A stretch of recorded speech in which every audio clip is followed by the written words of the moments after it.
ચાલશે ને હવે તો એવું કઈ વાંધો નથી એમ તો તમે સ્માર્ટ છો આટલું લખ્યું એમાં સમજી જાઓ okay so electric potential energy of electric dipole in uniform electric field हमने क्या लिया है नेगेटिव चार्ज दूसरा कौन सा चार्ज लिया है पॉजिटिव चार्ज ठीक है डाइपोल मोमेंट कितनी है P = 2a × q जिसको हमने यूनिफॉर्म इलेक्ट्रिक फील्ड में कौन से एंगल पर सेट की है थीटा एंगल पर सेट की है जैसे हमने लास्ट लेक्चर में डिस्क्रिप्शन देखा था सेम डिस्क्रिप्शन यहाँ लास्ट टाइम हमने थोड़ा सा डिस्क्रिप्शन चेंज उस तरीके से था क्योंकि हम टॉर्क के थ्रू ए वाली पोटेंशियल एनर्जी फाइंड कर रहे थे दैट्स व्हाई हमने rotation from θ1 angle to θ2 angle तक का लिया था आज हम क्या कर रहे हैं ऑलरेडी पहले से मान लिया है कौन से एंगल पर है डाइपोल थीटा एंगल पर है क्लियर हुआ गोल क्या है पोटेंशियल एनर्जी फाइंड करना क्लियर हुआ यहां तक का ओके अब देखो हमारे पास ऑलरेडी जो फॉर्मूला था उसका यूज कर रहे we know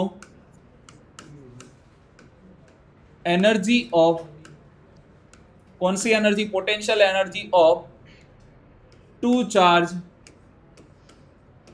charges system in external field क्या होगा तो that is the U is equal to याद करो क्या था फर्स्ट चार्ज का वैल्यू Q1 इंटू क्या आएगा potential due to external field at location R1 plus second charge का वैल्यू इनटू क्या आएगा potential due to external field at R2 location plus क्या आएगा K Q1 Q2 upon R12 ये वाला फॉर्मूला हम यूज कर रहे हैं सो U इज इक्वल टू क्या हो जाएगा Q1 तो Q1 मान के चलो हमने पॉजिटिव चार्ज को बोला है तो यहाँ Q1 की जगह क्या लिखेंगे प्लस Q और उसके लोकेशन पर जो पोटेंशियल एनर्जी आएगी उसको हम क्या बोलेंगे V ऑफ R1 बट याद करो यूनिफॉर्म इलेक्ट्रिक फील्ड में खास तौर पर रिपीट कर रहा हूं यूनिफॉर्म इलेक्ट्रिक फील्ड उसमें जब हम कोई यहाँ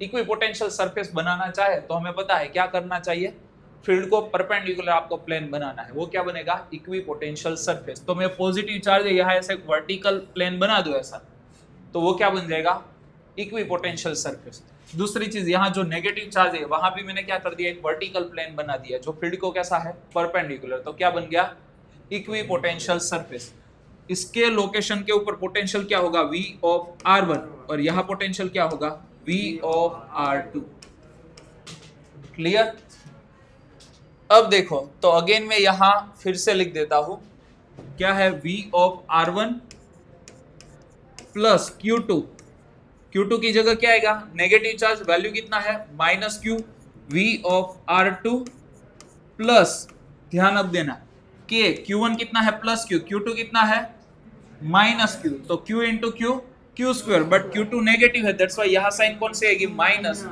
अपॉन क्या आएगा R12 क्लियर हुआ यहाँ तक का अब इसमें से हम कॉमन क्या निकाल सकते हैं भाई Q को कॉमन निकाल दे तो क्या बनेगा V of R1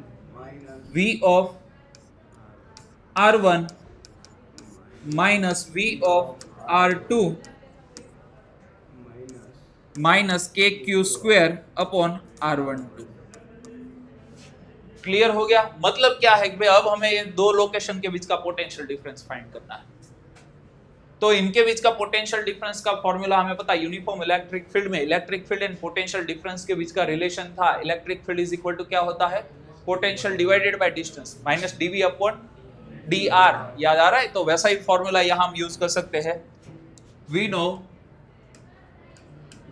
electric field is equal to क्या आएगा minus delta V upon delta x मैं डेल्टा के फॉर्मेट में लिख रहा हूं डेल्टा x क्या होगा भाई ये शॉर्टेस्ट डिस्टेंस होगा ना this is the delta x दो इक्विपोटेंशियल सरफेस के बीच का shortest distance that is the delta x so delta V is equal to क्या बनेगा minus E delta x clear हो गया डेल्टा V मतलब ये दो सरफेस के बीच का पोटेंशियल डिफरेंस तो हम क्या लिखेंगे वहां V of R1 minus V of R2 this is the minus E delta x but यहां ध्यान देना दोनों चार्ज के बीच का डिस्टेंस कितना होता है दोनों चार्ज के बीच का डिस्टेंस कितना होता है 2a होता है जिसके साथ एंगल वो कैसा आता है cos तो ए वाला डिस्टेंस डेल्टा एक्स एग्जैक्टली बनेगा कितना, 2a cos theta, 2a cos theta. Clear हुआ? तो हम यहां लिख सकते हैं E इंटू क्या आएगा, 2a cos थीटा। क्लियर हुआ? So potential energy U is equal to क्या बनेगा, Q V1 of R1 minus V1 of R2 क्या है भाई, minus E 2a cos theta minus क्या होगा, के Q square upon R12। Clear हुआ? अब ध्यान देना, इसको रीअरेंज कर रहा हूं, U is equal to minus E Q into 2a क्या हो जाएगा, dipole moment P cos theta minus K Q square upon R12। Clear हुआ? सो U ऑफ, देखो अभी तो थीटा वेरिएबल बन गया ना, थीटा के हिसाब से चेंज हो रहा है, that's why U of theta लिख रहा हूं, इज इक्वल टू क्या हो गया, माइनस E डॉट P, क्योंकि हमें पता है भाई थीटा किसके बीच का एंगल था, electric field and dipole moment vector के बीच का, और उसका यहाँ डॉट प्रोडक्ट के फॉर्म में हम लिख सकते हैं इस तरीके से, माइनस क्या आएगा, के क्यू स्क्वायर अपॉन R12। अब देखो के क्यू स्क्वायर अपॉन R12, हमें पता है कि भाई पोटेंशियल एनर्जी का डिफरेंस हमारे लिए मैटर करता है, ना कि उसके एब्सोल्यूट वैल्यू। तो जब भी हम डिफरेंस निकालेंगे, मान के चलो मैं यहाँ θ1 ले रहा हूं, तो यहाँ क्या आएगा, EP cos θ1, कितना हो गया ना टाइम से, 12 વાગ્યા। તો જાતે ભઈ આવો ને આપણે કે કિડનેપ થવાની બીક લાગે नहीं ना, अच्छा। सो यहाँ थीटा की जगह हम क्या रखेंगे, θ1, तो देखो ये हो गया माइनस EP cos θ1, और जब θ2 फाइंड करना है, θ2 के लिए, θ2 एंगल चेंज हो गया, तो पोटेंशियल एनर्जी के लिए क्या करेंगे, माइनस EP cos θ2, बट ए वाली टर्म तो कैसे आएगी, ऑलवेज सेम ही आएगी ना, इसमें तो थीटा है नहीं। अब जब डिफरेंस निकालेंगे तो ये कांस्टेंट क्या हो जाएगा, कट हो जाएगा, तो कांस्टेंट को हम आर्बिट्ररीली कैसा ले सकते हैं, 0, क्योंकि उसका तो कोई इंपॉर्टेंस रहने ही नहीं वाला है। ठीक है, तो यहां हम लिख सकते हैं वी हैव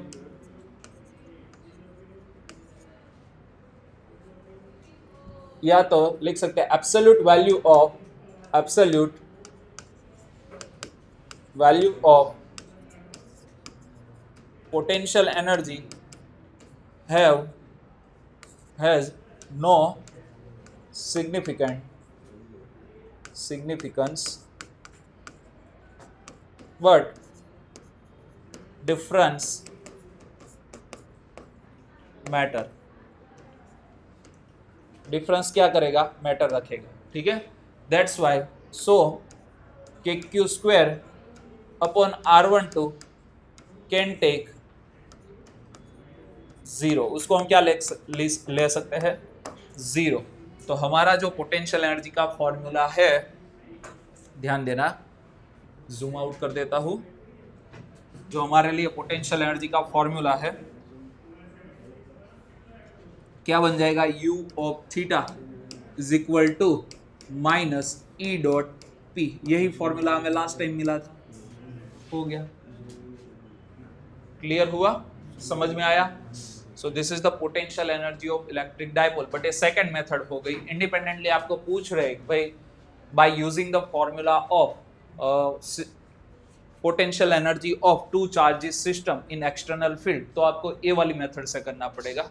अदरवाइज आप टॉर्क वाली मेथड भी जो लास्ट टाइम हमने की थी उसका यूज करना है तो वो भी कर सकते हो, कोई दिक्कत है नहीं। बट जनरली मुझे ये वाली अच्छी लगती है मेथड। उसका रीजन है क्योंकि कांस्टेंट है तो उसको तो हम कैसे भी डिफरेंस दिखा के हटा सकते हैं। वहाँ क्या था, θ1 हमने लिया था समथिंग 90 डिग्री, बाद में θ2 लिया था थीटा, वो अपने हिसाब से जा रहे थे। तो थोड़ा सा मुझे ये वाली थियरी पर्सनली अच्छी लगती है, बाकी आपको जो अच्छी लगे वो कोई भी मेथड कर सकते हो। क्लियर हुआ? जनरली अभी तक मेंशनिंग के साथ नहीं पूछा गया कि भाई आप यही मेथड का यूज करके बताओ। क्लियर? तो ये हो गया potential energy of electric dipole in external field. बोलो किसी को कोई दिक्कत है तो? नहीं है? ओके, तो हमारा एनर्जी एंड पोटेंशियल के रिगार्डिंग जो भी पोर्शन था वो यहाँ होता है खत्म। अब जो पोर्शन बाकी है उसमें है electrostatic of insulator and conductor in external field, वो टॉपिक बाकी है। देन बाकी है कैपेसिटेंस। तो नेक्स्ट वीक ये चैप्टर भी पूरा हो जाएगा खत्म और थर्ड चैप्टर स्टार्ट भी हो जाएगा। चलो तो अब न्यूमेरिक करते हैं।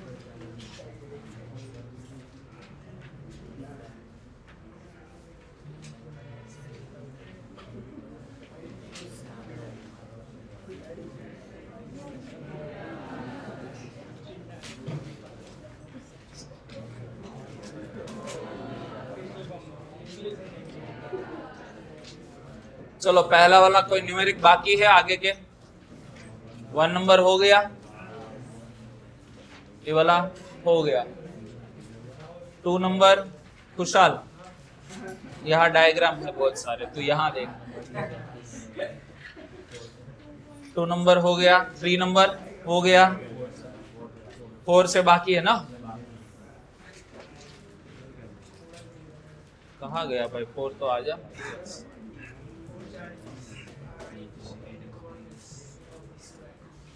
વાહ કુશલ વાહ, તું જોરદાર ઇંગ્લિશ બોલે છે, પણ એમાં એનું રીઝન શું કામ છે ખબર?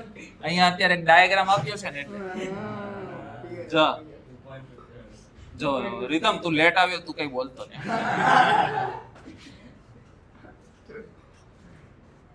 ખોટું પછી ઉડતા તીર લેવાય એવું નહીં કરવાનું। चलो 4 चार्जेस। अच्छा लास्ट में क्या दिख रहा है ये? मैंने सिर्फ ये वाला पूछा। ओके, यहाँ कितने चार्ज दिख रहे? हाँ तो बरोबर देखाई છે હાલો વાંધો નહીં, કારણ કે 4 કોર્નર પર છે, વચ્ચે भी એક છે, ઘણા લોકોને 4 જ દેખાણા હશે, ઉપર 4 લખ્યું છે એટલે। ચલો 4 charges are arrange at the corner of a square ABCD। 4 charges को कॉर्नर के ऊपर अरेंज किया है, ABCD के ऊपर। देखो Q minus Q plus Q minus Q। Find the work required put together this arrangement, मतलब ये वाले चार्ज को इस अरेंजमेंट में सेट करने के लिए कितना वर्क करना पड़ेगा। और हमें पता है कि भाई वर्क के लिए हमें क्या करना है, पॉसिबल जो भी कॉम्बिनेशन बन रहा है उसके बीच में Q1 Q2 अपॉन R वाला फॉर्मूला अप्लाई करेंगे। मतलब ये वाली 2 पेयर बन गई, एक pair plus Q minus Q, मतलब AB की एक पेयर, B एंड C की एक पेयर, C एंड D की एक पेयर और A एंड D की एक पेयर, 4 पेयर बन गई।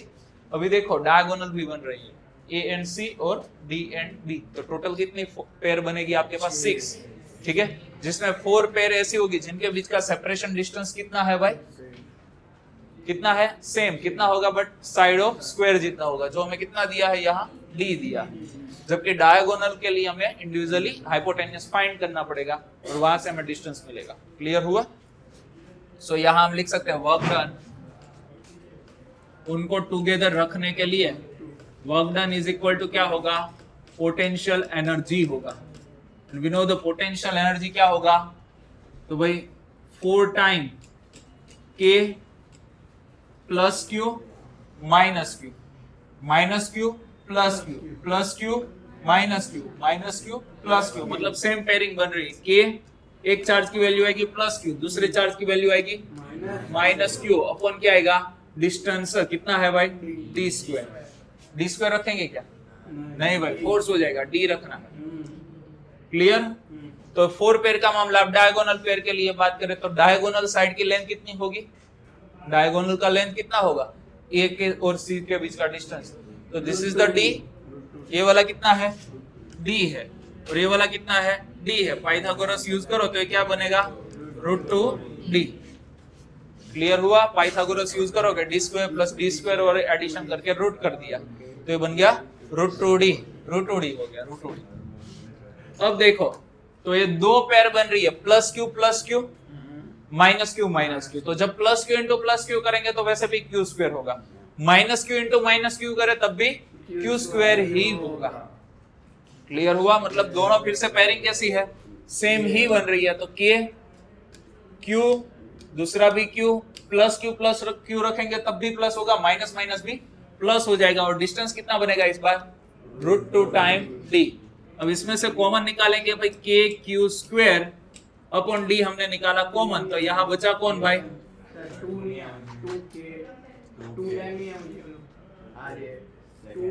अच्छा हाँ, यहाँ 2 बाकी है क्योंकि 2 पेयर बन रही है ना, तो भाई 2 पेयर के लिए चलो यहाँ 4 रखा और प्लस, बट -4 आएगा ना, प्लस क्या आएगा?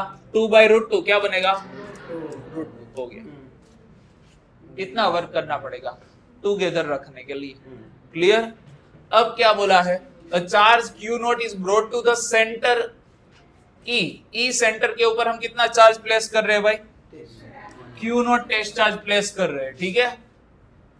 अब 4 चार्जेस बीइंग हेड फिक्स, मतलब चार जब 4 चार्जेस आपको दिए कॉर्नर के ऊपर, उसको कैसा किया है, फिक्स किया है। How much extra work is needed to do this, मतलब एक्स्ट्रा कितना वर्क करना पड़ेगा ये वाली चीज के लिए। मतलब 4 कॉर्नर पर आपने चार्ज रखे हुए, ठीक है, उसको फिक्स कर दो, बट क्यू नोट को यहां प्लेस करो, तो उसके लिए एक्स्ट्रा वर्क कितना करना पड़ेगा। तो यहां हम लिख सकते हैं एक्स्ट्रा वर्क मतलब ला किसको रहे, जस्ट क्यू नोट को, बाकी के तो जैसे थे वैसे ही है, तो बाकी का तो हमें टेंशन नहीं लेना। हमें बोला है कि हाउ मच एक्स्ट्रा वर्क, तो पहले जो वर्क हुआ है उसके बारे में बात नहीं कर रहे, पहले तो इतना वर्क हुआ है ऑलरेडी। देखो 4 चार्ज को इस सिस्टम में अरेंज करने के लिए वर्क फाइंड कर लिया, बट आपको बोल रहे how much extra work to place the Q naught at the centre of the square, मतलब क्यू नोट को प्लेस करने के लिए आपको एक्सेस कितना वर्क करना पड़ेगा, जो बाकी का वर्क है वो फाइंड करना है। और बाकी का वर्क मतलब जब क्यू नोट यहां इनफाइनाइट से लाएंगे तो उसको ए के ऊपर, बी के ऊपर, सी के ऊपर और डी के ऊपर जो चार्जेस रखे हुए हैं उसके फील्ड के अगेंस्ट में वर्क करना पड़ेगा। मतलब क्या आएगा, जब हमारा क्यू नोट यहां आएगा तो इसकी वजह से यहां पोटेंशियल, इसकी वजह से यहां पोटेंशियल, इसकी वजह से यहां पोटेंशियल और इसकी वजह से यहां पोटेंशियल, चारों की वजह से पोटेंशियल फाइंड करेंगे, एडिशन करेंगे और मल्टीप्लाई क्या करेंगे, क्यू नोट करेंगे, तो एक्स्ट्रा वर्क मिल जाएगा, ठीक है। तो यहां हम लिख सकते हैं एक्स्ट्रा वर्क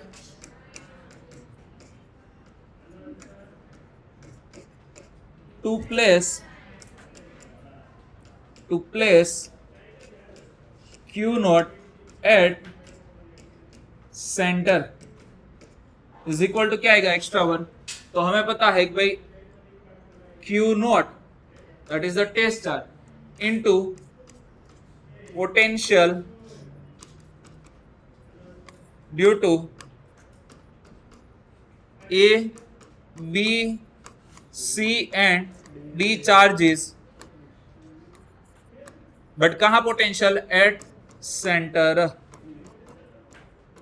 अब देखो भाई ये प्लस क्यू की वजह से यहां पोटेंशियल कितना आएगा, के क्यू अपॉन √2d का हाफ आएगा ना, ऐसे क्लियर, क्योंकि देखो हाफ डिस्टेंस ही बना है ना अभी। तो दूसरे का पोटेंशियल कितना आएगा, दूसरा नेगेटिव चार्ज है माइनस के क्यू, उसका भी डिस्टेंस कितना है, √2d का हाफ।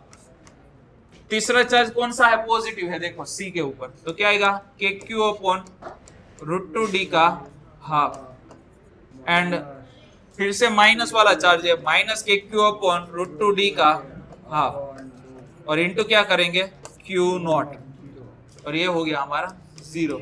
तो एक्स्ट्रा कोई वर्क नहीं करना पड़ेगा to place the Q naught charge at the centre. Clear हुआ, there is no extra work needed to place the Q naught charge at the centre of the square, कोई extra work नहीं करना पड़ेगा। Clear हुआ यहां तक का, तो हो गया न्यूमेरिक खत्म, और कुछ बाकी नहीं है ना। हाँ बी बाकी, ए हो गया, अभी बी तो हो गया साथ में, देखो 4 चार्ज बीइंग फिक्स, तो बी बाकी नहीं, ए बी है। B for Bachchan, A for Aishwarya, हो गया, चलो खत्म।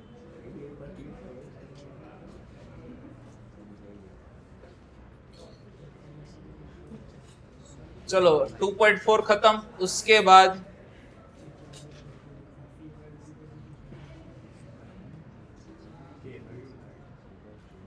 2.5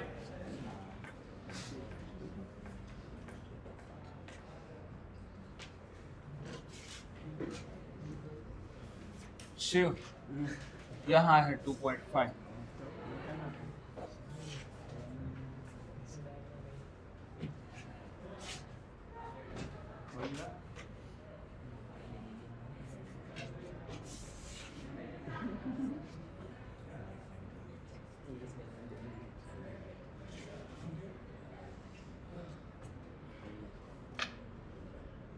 चलो अभी सी वाला क्वेश्चन भी साथ में ही अटैच कर देते हैं। हाँ सी वाला, खुशल तारो परम मित्र केम आयो, गणेश तारो छोकरो है। हाँ तारो केम नहीं मानता, પપ્પાનું તો માનવા જોઈએ છોકરા કે ના માને આજકાલના છોકરા બગડી ગયા છે કેમ હા પપ્પાને મારે ચલો તો ભાઈ determine the electrostatic potential energy of a system of consisting of two charges 7 microcoulomb and -2 microcoulomb तो आपको पोटेंशियल एनर्जी डिटरमाइन करनी है दो चार्ज सिस्टम की एक है 7 माइक्रोकूलम दूसरा है -2 माइक्रोकूलम तो टू चार्जेस सिस्टम के लिए पोटेंशियल एनर्जी का फॉर्मूला हमें पता है क्या होता है K(Q1 Q2 upon R) simple formula but उसके लिए डिस्टेंस तो होना चाहिए बट प्लेस एट द -9,0,0 और दूसरा रखा है +9,0,0 सेंटीमीटर मतलब दोनों चार्जेस एक्स एक्सिस पर रखे हुए हैं तो मान के चलो दिस इज द ओरिजिन ये वाला हो गया -9 सेंटीमीटर और ये वाला हो गया +9 सेंटीमीटर अब देखो -9 पे किसको रखा हुआ है 7 माइक्रोकूलम चार्ज और +9 पे -2 माइक्रोकूलम चार्ज अब इस सिस्टम की पोटेंशियल एनर्जी कैलकुलेट करनी है हमारे भाई शू चॉकलेट गोते છે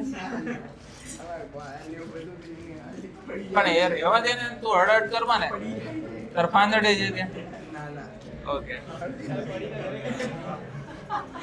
ઘણી વાર એવું હોય કે ભાઈ ફાંદડી જતી હોય પ્રોબ્લેમ થતો હોય યાર થાય એમાં એવું છે તારા ફાંદરનું માસ એટલું છે ને તો સ્ટ્રોંગ એટ્રેક્ટિવ ફોર્સ भी લગાવતો હોઈ શકે चलो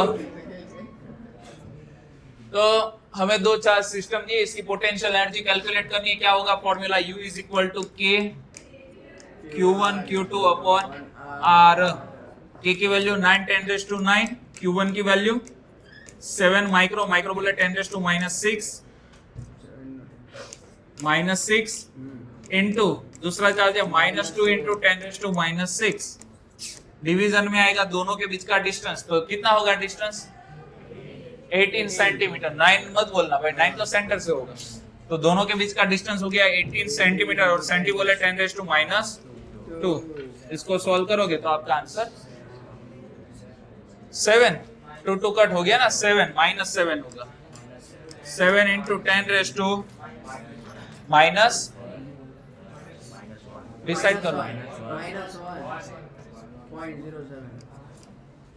-1 सो -0.7 जूल इतना वर्क होगा क्लियर चलो उसके बाद युग बी में क्या बोले how much work is required to separate the two charges infinitely away from each other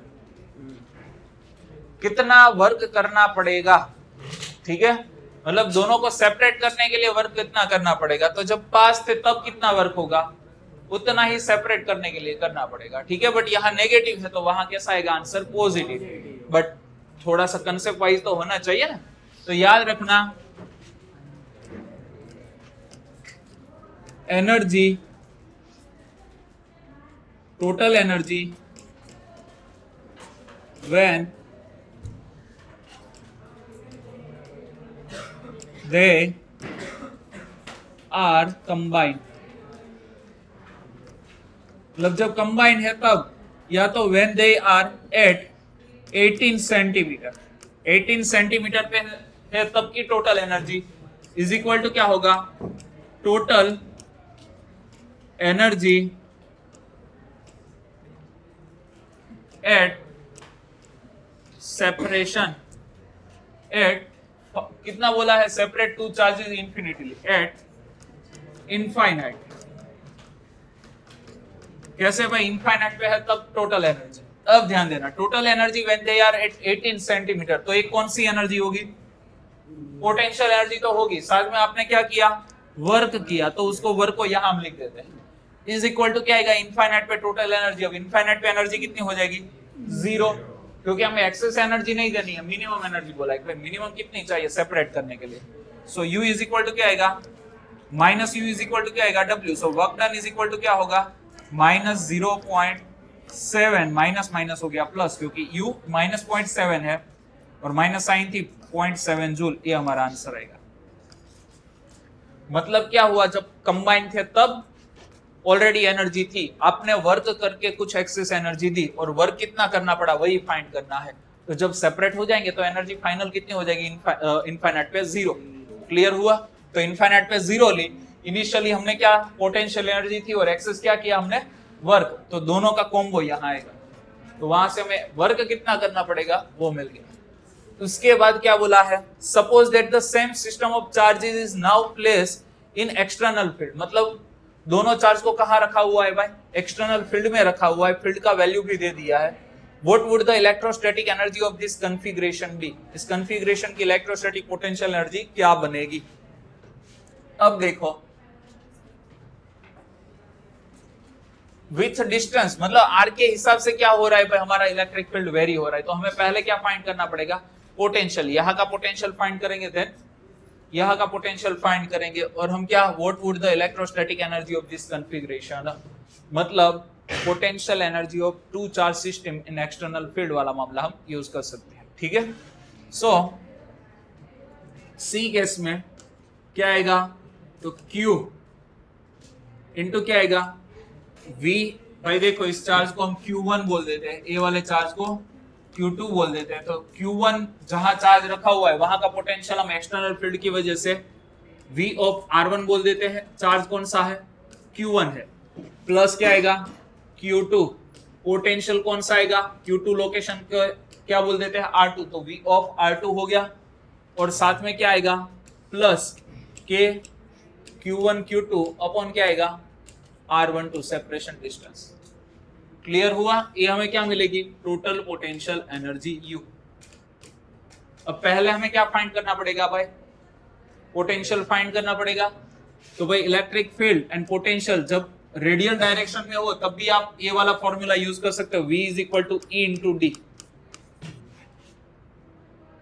uniform field में भी ये वाला फॉर्मूला काम आ सकता है, रेडियल फील्ड हो मतलब पॉइंट चार्ज का फील्ड हो तब भी ये रिलेशन काम आ सकता है आपको। तो हम यहाँ V is equal to E into D का फॉर्मूला यूज करें, बट E इंटू R आएगा क्योंकि R दिया, इलेक्ट्रिक फील्ड कितना है, A by R square into क्या आएगा, आर कट, तो क्या बनेगा, A upon R, this is the potential. Clear हुआ? क्या मिला हमें, पोटेंशियल। अब ध्यान देना, यहाँ का पोटेंशियल और यहाँ का पोटेंशियल, अब देखो सेंटर से दोनों का डिस्टेंस तो कैसा है, सेम ही है ना, तो दोनों लोकेशन पर पोटेंशियल कैसा मिलेगा, सेम ही मिलेगा, जस्ट मैग्नीट्यूड कौन सा चेंज है, चार्ज का। ठीक है, सो ध्यान देना, finally U is equal to Q1 की वैल्यू कितनी है भाई, A की वैल्यू भी दी है, देखो 9 इंटू 10⁵, और R वैसे ही छोड़ देते हैं। चलो Q1 की वैल्यू कितनी है, 7 माइक्रोकूलम, माइक्रो बोले 10⁻⁶। A की वैल्यू 9 10⁵, और R की वैल्यू R कितना है, 9 सेंटीमीटर, सेंटी बोले 10⁻⁻2 हो गया। अब ये वाला फर्स्ट टर्म बना, प्लस Q2 कितना है, -2 माइक्रोकूलम, तो हमारी साइन यहाँ कौन सी हो जाएगी, माइनस। अब Q2 कितना है, 2 माइक्रो बोले 10⁻⁶। कुछ गलत है क्या, यहाँ -6 आएगा ना, अब सही है ना, 2 इंटू 10⁻⁶ इंटू 9 इंटू 10⁵, डिस्टेंस कितना आएगा, वही आएगा 9 इंटू 10⁻²। क्लियर हुआ? ये हमने पोटेंशियल का फॉर्मूला पुट किया, प्लस अब देखो के Q2 नेगेटिव है ना, तो प्लस माइनस माइनस होने वाला है, तो पहले से ही माइनस कर दिया। के की जगह 9 इंटू 10⁻⁹ ये वाली चीज पुट करोगे, मतलब यही आंसर आएगा, क्योंकि ऑलरेडी फाइंड करके रखा है ना, तो डायरेक्ट लिख देता हूं, क्या है भाई, -0.7। अब इसको सॉल्व करो तो आपका फाइनल आंसर मिलेगा। भाई देखो 7 9 कट हो गया, दूसरी चीज यहाँ आएगा 70 हो जाएगा ना, -2 + 7 मतलब 70 हो गया, -20 -0.7, क्या आंसर आया, कितना, 49.3। क्या आंसर दिया है, वेरीफाई करो तो। क्लियर, बराबर છે। क्लियर हुआ? तो इस तरीके से हम क्या कर सकते हैं भाई, पोटेंशियल एनर्जी फाइंड कर सकते हैं। तो ये हो गया 2.5। उसके बाद 2.6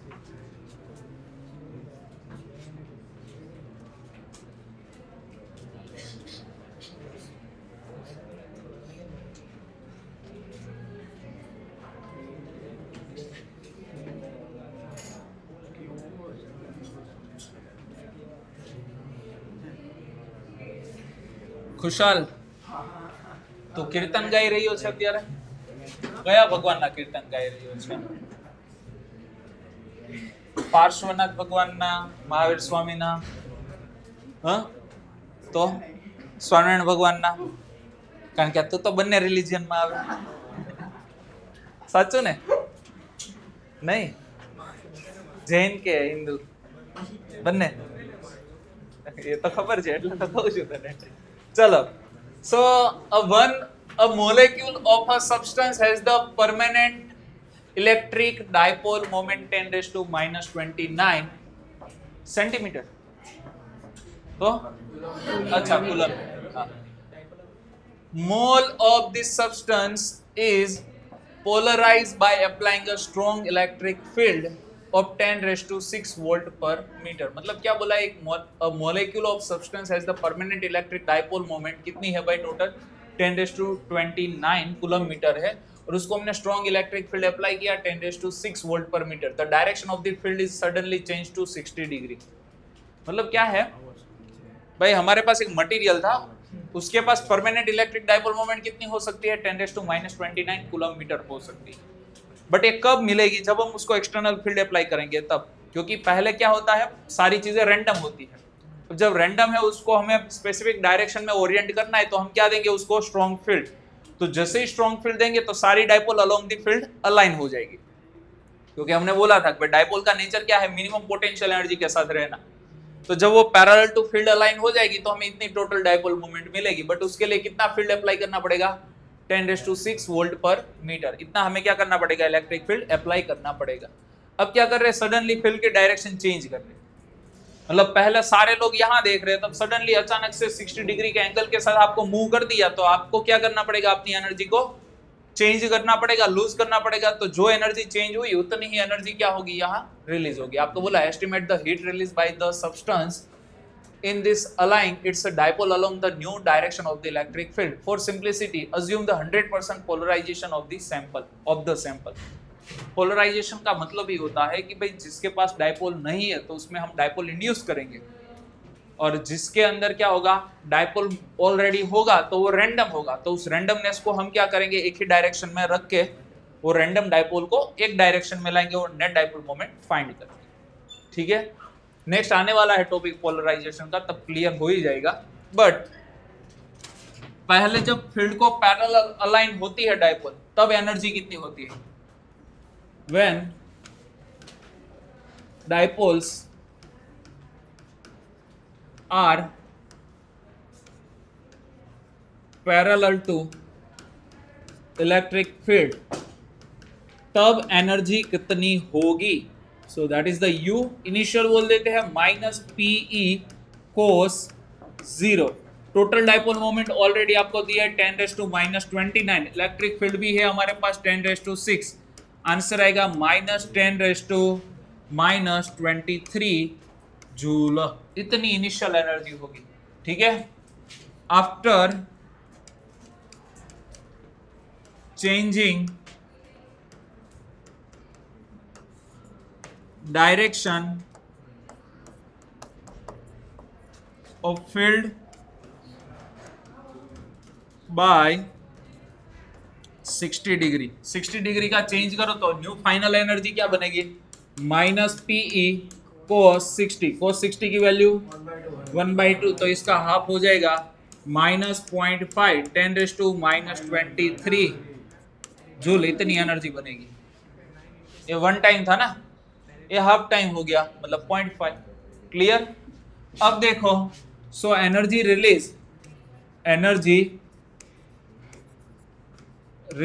या तो रिलीज एनर्जी लिख देते हैं, रिलीज एनर्जी कितनी होगी भाई, चेंज ऑफ पोटेंशियल एनर्जी जितनी होगी, मतलब फाइनल पोटेंशियल एनर्जी माइनस क्या करेंगे, initial potential energy minus 0.5 10⁻⁻23 minus, but ये माइनस जब मल्टीप्लाई करेंगे तो माइनस माइनस प्लस 10⁻⁻23, तो ये फुल टाइम 10⁻⁻23, उसमें से माइनस क्या करेंगे, हाफ टाइम 10⁻⁻23, तो पॉजिटिव हाफ टाइम 10⁻⁻23 जूल इतनी एनर्जी रिलीज होगी। तो अब हमारा फाइनल आंसर बनेगा 5 10⁻⁻24 जूल हो गया। देख लो क्या दिया है, हाँ 3 जूल।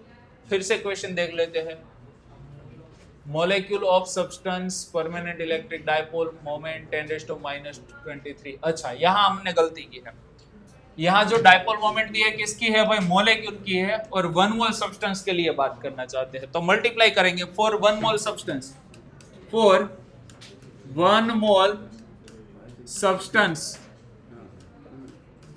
तो एक डाइपोल के लिए एनर्जी रिलीज मिली ना, तो 1 मोल के लिए कितनी आएगी, Na इंटू क्या आएगा, डेल्टा यू।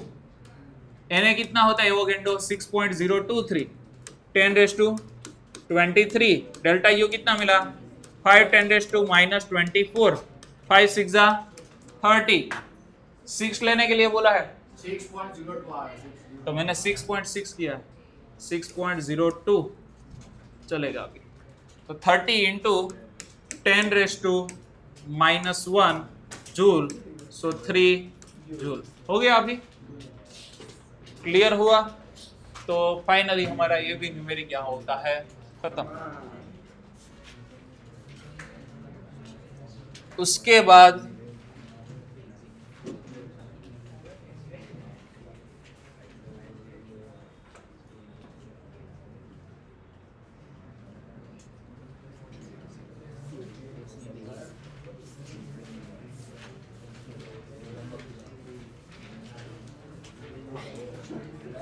एक्सरसाइज में फर्स्ट वाला तो आपको खुद से करने के लिए बोला था, सेकंड वाला न्यूमेरिक बाकी है ना, हाँ हाँ बाकी है ना, 2 से कर।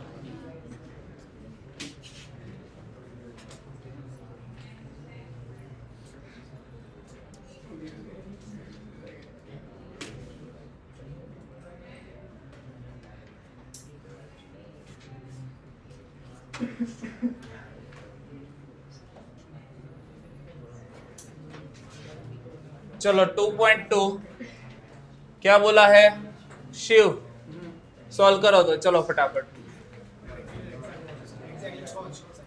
वाह बने ना भैया, पोज तो था ही नहीं ने, क्या दी था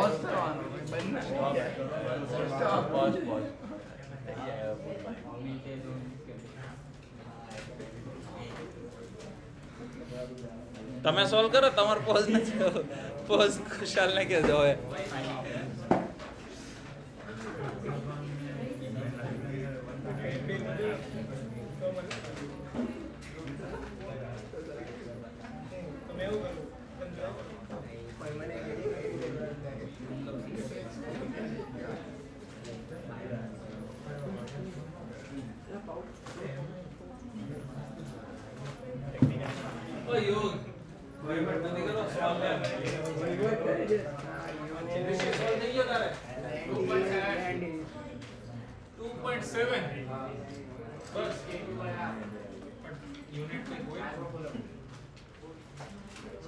પોટેન્શિયલ નો યુનિટ માઇક્રોકુલમ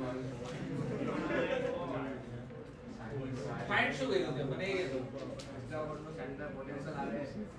તો યુનિટ કે માઇક્રોકુલમ બોલે છે, પોટેન્શિયલ નો યુનિટ શું આવે એમ પૂછું છું, હા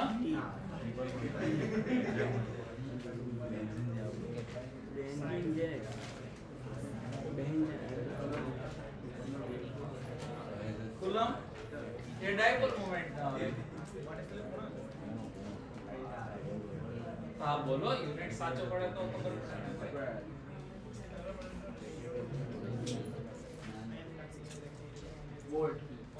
હવે સાચું થયું. શિવ થઈ ગયો સોલ્વ?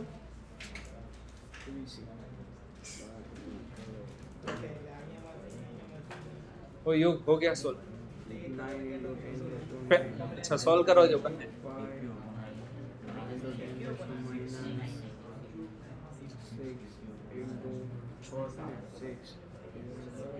और બેસવાનું તો બેગ કેમ સાચવીને બેઠી, કોઈ લઈ જવાનું? એટલે બેગ આમને પકડીને તું બેસી ગઈ.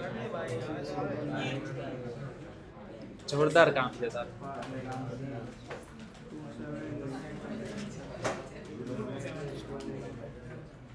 हो गया सोल्व?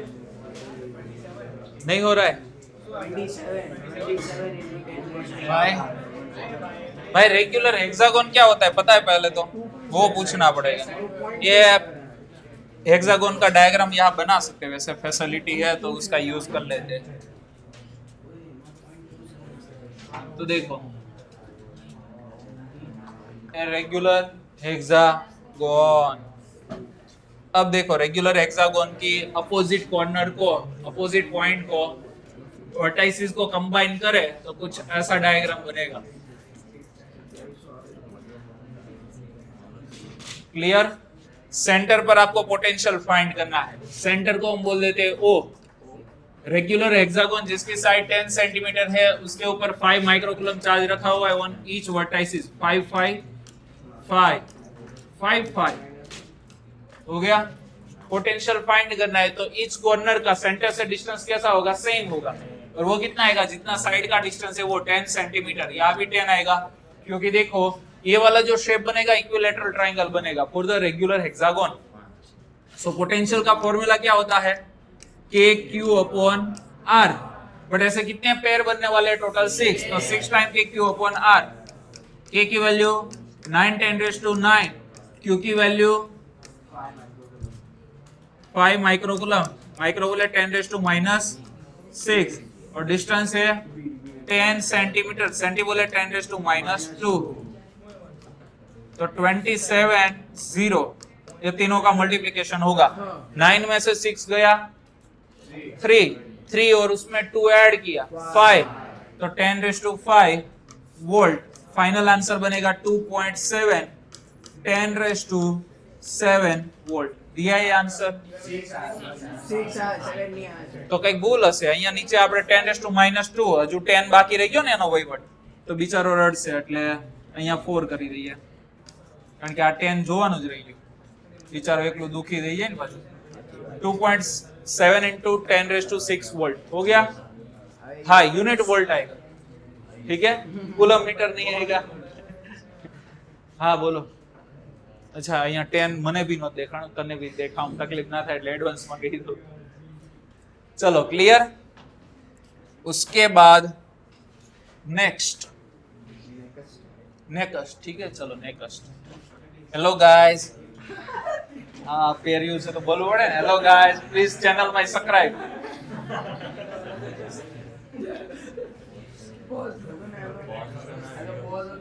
हाँ वीडियो पॉज જ નથી થયો. હાય હા કુશલ.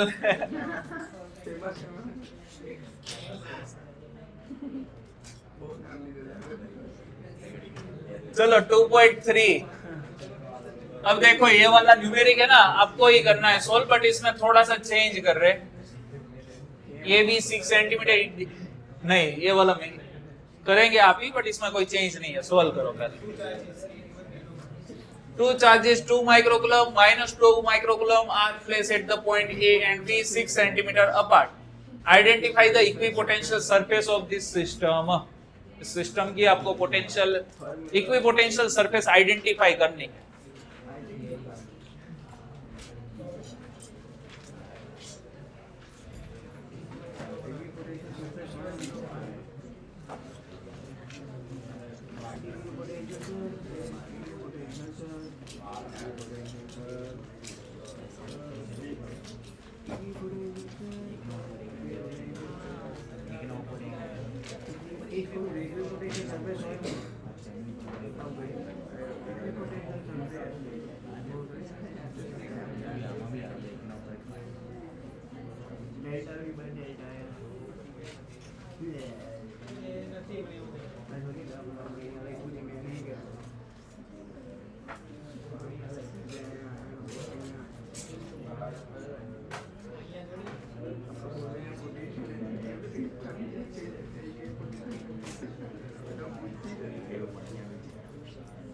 हो गया सोल्व। अच्छा, इक्विपोटेंशियल सरफेस ढूंढ रहे हो, कहाँ मिलेंगे? ढूंढो ढूंढो, कैलकुलेट नहीं करना है, जस्ट आइडेंटिफाई करना है। ऐसा कोई कुछ बोला है क्या? कैलकुलेट द कौन सी सरफेस?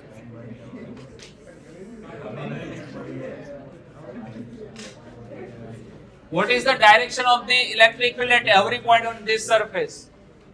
तो भाई सिंपल है, इक्विपोटेंशियल सरफेस मतलब ऐसी सरफेस जहां एवरीवेयर पोटेंशियल कैसा हो, सेम, एंड इलेक्ट्रिक डाइपोल बन रही है एग्जैक्टली। आप देखो ना तो +2 माइक्रोकूलम -2 माइक्रोकूलम, तो उसका जो इक्वाटोरियल प्लेन है ना, वहां एवरीवेयर पोटेंशियल कितना होगा? 0 ही होगा, क्योंकि याद करो हमारे पास डाइपोल के डाइपोल की वजह से जो पोटेंशियल का फॉर्मूला था क्या था? -kp cos θ/r²। ठीक है, -kp था नहीं, जस्ट kp था, kp cos θ/r², ये वाला फॉर्मूला था जिसमें थीटा की वैल्यू 90 होगी, cos 90 होगा 0। तो हम बोल सकते हैं इक्वेटर के ऊपर ऑलवेज पोटेंशियल कैसा होगा? 0। 0 भी वन काइंड ऑफ क्या हो गया? कांस्टेंट ही हो गया, कहीं भी जाओ पोटेंशियल कितना मिलेगा? 0, चेंज नहीं हो रहा है। तो बोल सकते हैं equatorial plane of this system is being equipotential surface, and we know the equipotential surface के ऊपर इलेक्ट्रिक फील्ड एवरी पॉइंट पे कैसा होगा? सरफेस को परपेंडिकुलर, और अपोजिट टू दी क्या बनेगा? Dipole moment. तो यहां लिख सकते हैं here two charges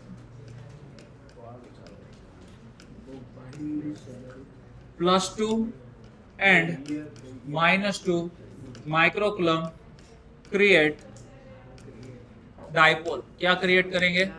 dipole. So equipotential surface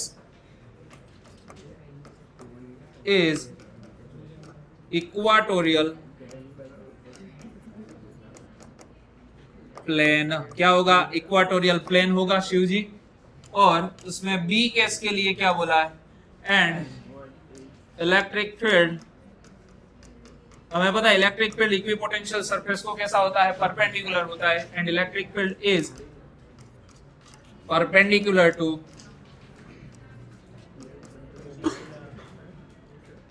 electric field perpendicular to equipotential surface, potential surface, and electric field is perpendicular to equipotential surface. Perpendicular to electric field is directed, लिखेंगे directed perpendicular to equipotential surface from dipole moment की direction negative to positive, इसके opposite होता है ना, तो from positive to negative, +q to -q, parallel होगा, axis को parallel होगा, और कौन सी डायरेक्शन में? Positive to negative, opposite to the dipole moment. Clear हुआ? तो ये हमें क्या मिल गया? न्यूमेरिक बी का आंसर। चलो बी हो गया ना, ठीक है। चलो उसके बाद नेक्स्ट,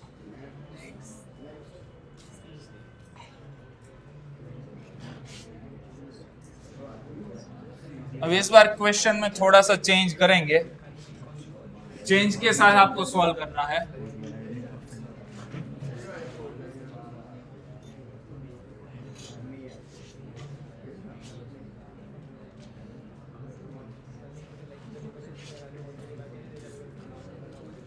ओ खुशाल કેમ છે?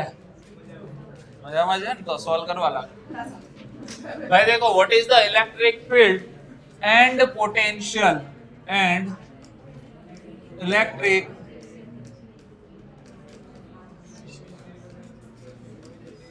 पोटेंशियल, बस इतना चेंज है। दोनों चीजें फाइंड करनी, inside the sphere, just outside the sphere, at the 18 centimetre from the centre of the sphere. Conducting spherical shell दिया हुआ है, कंडक्टर स्फेरिकल कंडक्टर दिया है, 12 सेंटीमीटर हैज द चार्ज दिया हुआ है, distribute uniformly on its surface भी बोला है, what is the electric field. तो भाई चैप्टर नंबर 1 हो गया, और पोटेंशियल के लिए चैप्टर नंबर जो अभी चल रहा है 2 सॉल्व करो। आउटसाइड स्फीयर के आउटसाइड फील्ड का formula R square, point charge वाला ही होता है। सरफेस के ऊपर KQ upon R square, surface का रेडियस, ठीक है। इनसाइड 0 हो गया फील्ड का काम। पोटेंशियल के लिए आउटसाइड पोटेंशियल का formula KQ open small r, ठीक है। एंड सरफेस के ऊपर KQ open capital R, just outside the surface ऐसा बोल सकते हैं, मतलब KQ open capital R, capital R मतलब radius of sphere. Inside surface पे होता है उतना ही इनसाइड होता है, 0 नहीं होता, क्योंकि सरफेस तक वर्क करना पड़ेगा, इनसाइड वर्क 0 होगा। दैट्स व्हाई जो सरफेस तक का आपका पोटेंशियल बना वही इनसाइड पोटेंशियल रहेगा। कैलकुलेट करो फटाफट।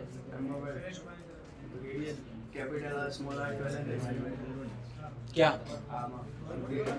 Capital R small r radius आप ले लीजिए ना, तो स्मॉल r कैपिटल क्या બધા ન્યુમેરિક માં થોડે સરફેસ પર આવે, ખાલી સરફેસ ને ઇનસાઇડ માટે પોટેન્શિયલ લાગે છે, સરફેસ પર મળ્યું એ જ ઇનસાઇડ છે, તો ભાઈ હું કામ નહીં ચાલે છે।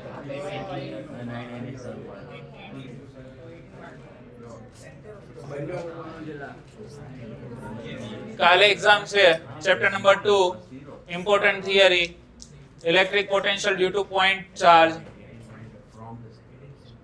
electric potential due to electric dipole, electrostatic potential energy of electric dipole, ત્રણ બોલો theory, electrostatic potential energy of electric dipole જે આજે ચલાવીએ,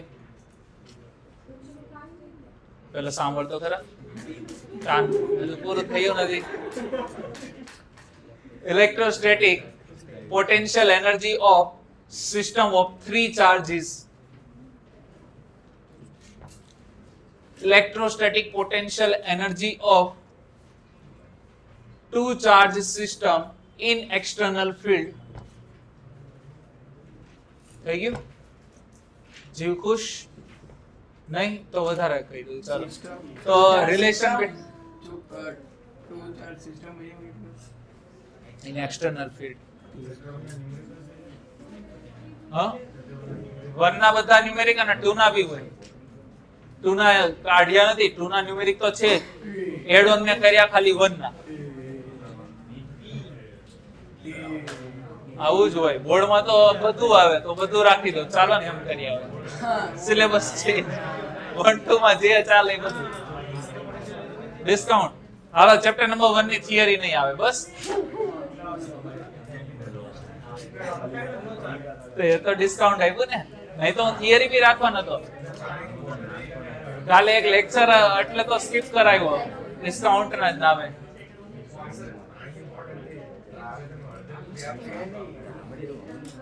બસ એટલામાં મોજ કરવાની ભાઈ। ચલો થઈ ગયો સોલ્વ। વિધમ બેઠો છે બહુ મસ્ત રીતે, આમ પોઝ આપીને, પોઝ આપીને બેઠો છે, पोज थातु नतु तो ये पोज जो। चलो भाई, पहले केस में बोला inside the sphere, inside the sphere electric field कितना होता है 0, और पोटेंशियल कितना होता है, जितना सरफेस के ऊपर हो उतना ही। के की वैल्यू 9×10⁹। पोटेंशियल का फॉर्मूला पॉइंट चार्ज वाला यूज करना है सरफेस के लिए, KQ open capital R, Q की वैल्यू हमें दी है यहाँ, कितनी है 1.6 10⁻⁷। कैपिटल R की वैल्यू भी हमारे पास है 12 10⁻²। यादव जी के भाई बोलते थे 12, उसकी है बेटा 12 बोलता है। तो भाई क्या होगा 0.1 तो मुझे नहीं लग रहा है, 1 2 तो आएगा,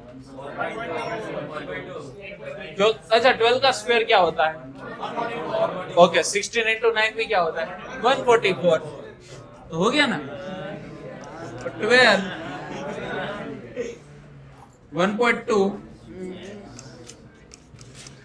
इंटू 10 रेज टू 7 9 में 2 2 प्लस 4 वोल्ट हो गया। हाँ जी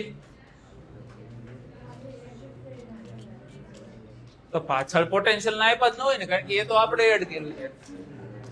ઓકે ચલો બી કેસ में बी केस अरे वो B case just outside the sphere just outside the sphere E is equal to ध्यान दो भाई शिव जी के Q upon capital R square. तो भाई के 9 10 raise to 9 q 1.6 10 raise to -7 capital R 2 well 10 raise to -2 उसका स्क्वायर स्क्वायर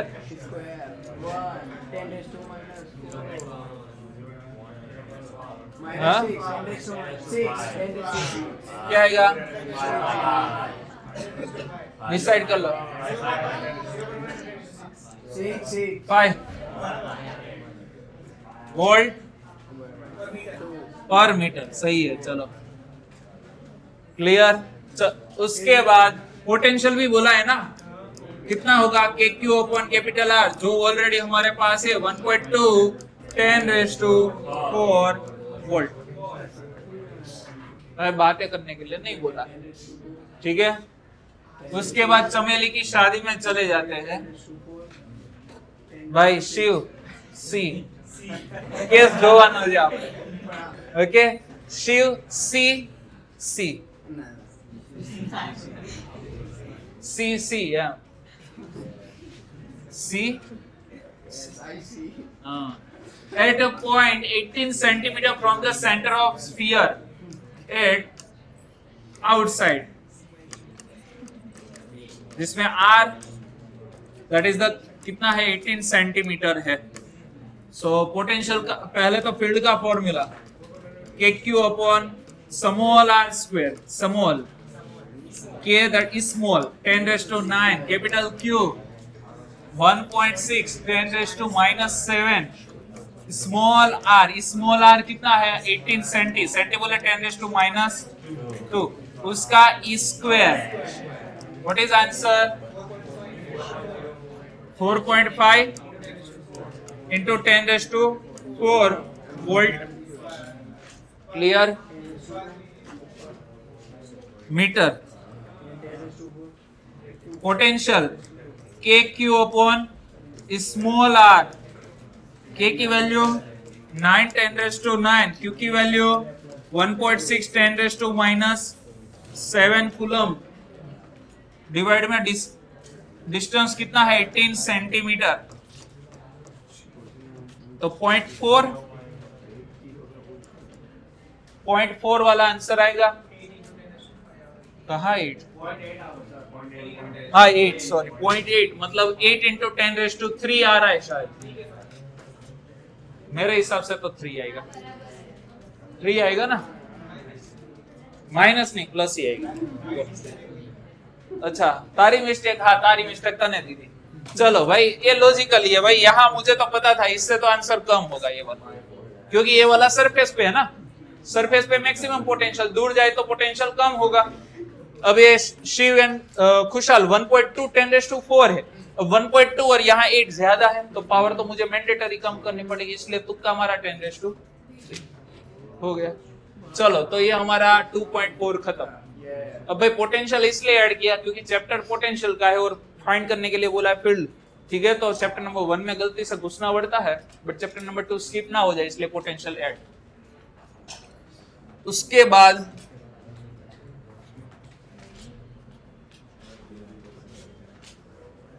टू 2.5 कहां से होगा भाई बाकी है सारी चीज पैरेलल ई प्लेट कैपेसिटर तो वो टॉपिक कल हम शुरू करेंगे। अब देखो संडे को आपकी जेडबली की एग्जाम है ना? हाँ, जेडबली नीट की एग्जाम है, ठीक है? તો તમે બધા સ્માર્ટ છો એટલે જોરદાર આપશો, બરોબર છે? એક્ઝામ ઈ સ્માર્ટ, हाँ। तो भाई अभी इसमें कुछ क्वेश्चन कैसे आपके सामने आ सकते हैं तो उसके बारे में, ठीक है? जैसे कि इलेक्ट्रिक डाइपोल के लिए, for electric dipole field at axis और r very much greater than a, ठीक है? ये कंडीशन है। For electric dipole field at axis is E axial at same distance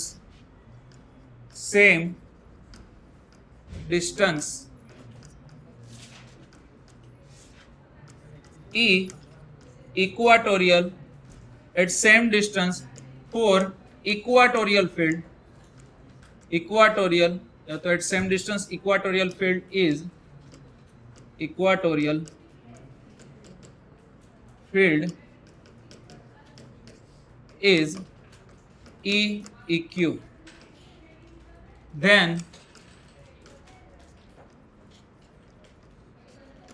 what is EEQ upon E axial?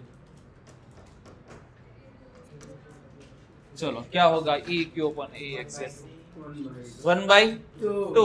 क्यों भाई? Equatorial से axial field कैसा होता है? डबल होता है। इक्वाटोरियल के कंपेयर में एक्सियल डबल होता है, ठीक है? चलो इसका आंसर क्या आएगा? बोलो।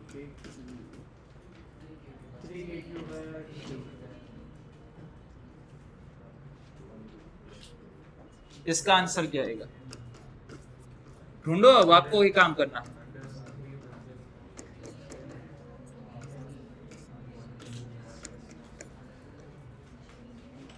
ठीक है, इसका आंसर क्या आएगा?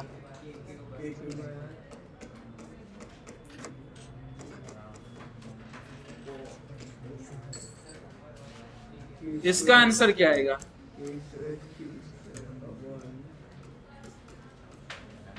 चलो अब फाइंड करो शांति से, आपके पास टाइम है।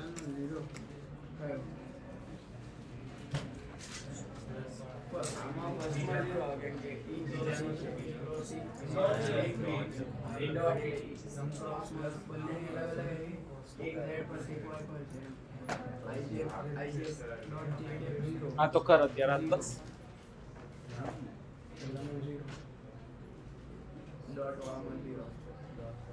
डॉट वाला में 0, ओके।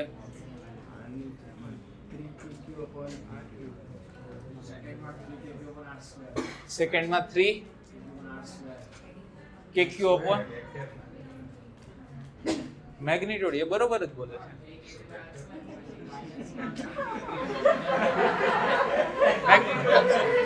પણ અહીંયા જો ને મેગ્નીટ્યુડ જ છે। હા તો કર તું વેક્ટર ની રીતે કર, પણ અલ્ટિમેટલી ફાઇનલ આન્સર દેજે, ડાયરેક્શન આવશે ને તો બી તું જ ખોટું છે, બસ કહી દો અત્યારે। હાલો વિચારો વિચારો વિચારો વિચારો વિચારો વિચારો વિચારો।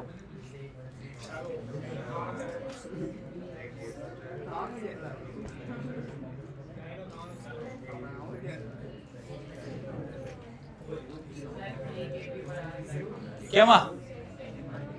સેકન્ડ માં નહીં, ના તો પાડું છું। એક મને તું જ જીતે કીધું, તું જ જીતે 3 KQ upon KQ upon r² તો આવે ને પહેલી વસ્તુ, ડાયપોલ નું આવે એટલે KP ના જ ફોર્મ માં આવે। અહીંયા આમાં શું આવે? તો આમાં શું આવે?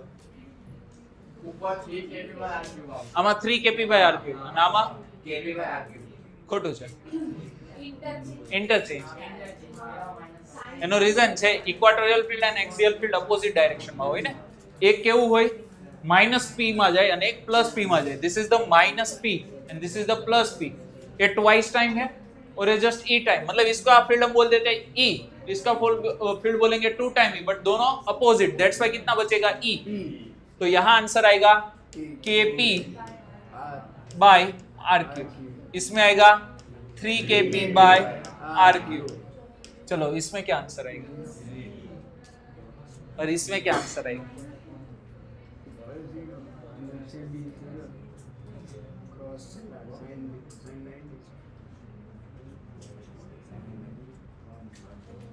इसका आंसर आएगा 0 और इसका आंसर आएगा 2 के पी अपॉन आर क्यूब उसका square.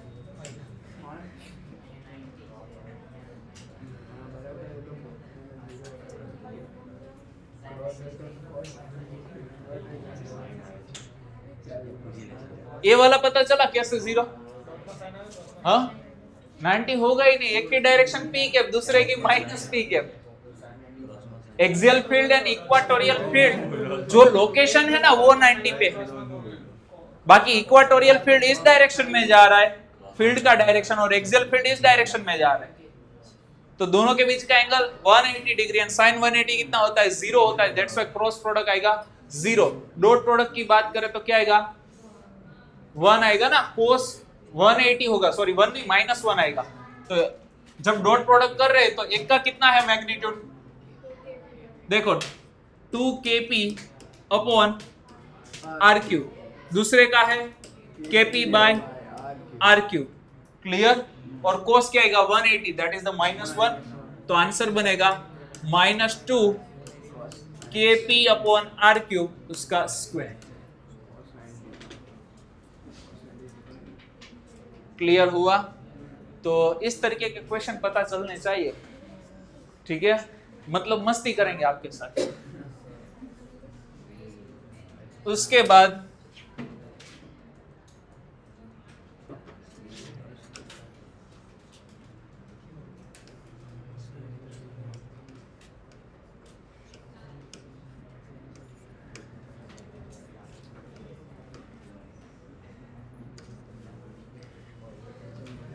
what is the net dipole moment of this configuration?